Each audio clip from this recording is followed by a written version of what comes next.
lahat. Welcome back po sa ating 365 daily devotion with Pastor Russell Ocampo. So, for today's po, ang topic po natin for today ay ano ang kahulugan ng pakikipag-isa kay Kristo. At mayroon tayong concept na union with Christ. Union with Christ is the believer's spiritual and covenantal union with Jesus, through which all believings of salvation flow by faith and spirit.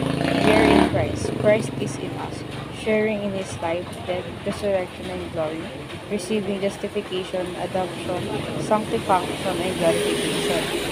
At makikita po natin ito sa 1 Corinthians chapter 6 verse 17. Ang sabi po dito, "But whoever is united with the Lord is one with Him in spirit."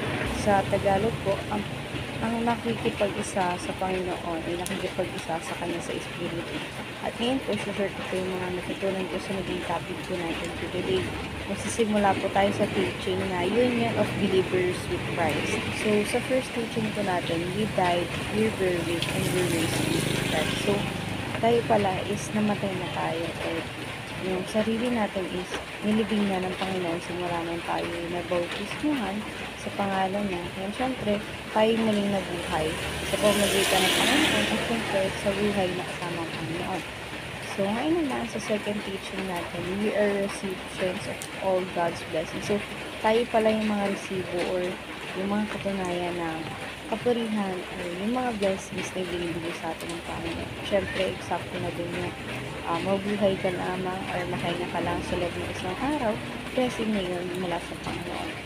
So, sa ating teaching naman, we are internally loved and secure in Christ. So, mahal pala tayo ng Panginoon. And syempre, secure din tayo sa piling niya na kahit anong mangyari, hindi na tayo pagbabayaan. So, dadako tayo ngayon sa ating application. First application, praise God for your internal peace and security. So, dito po nasabi dito na kailangan nating papurihan yung Panginoon na nagbibigay ng kapayapaan and syempre kasigurudahan sa buhay natin.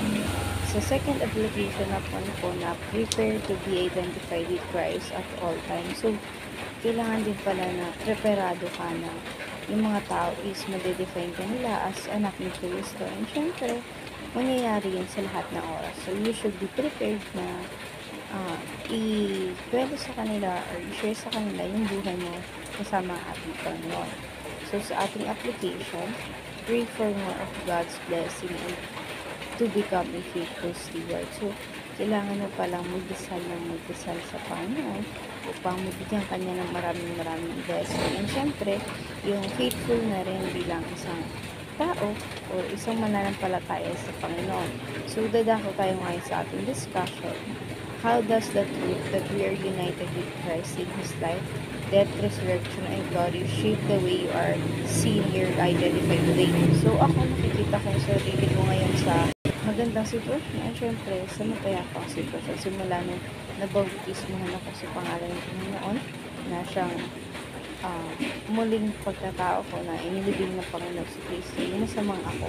So, napakasarap mabuhay na sa feeling mo, panyanggap ka ng Panginoon. After all those times, may naggagawa kang kasalanan. So, ngayon naman, dadako tayo sa ating alternative question.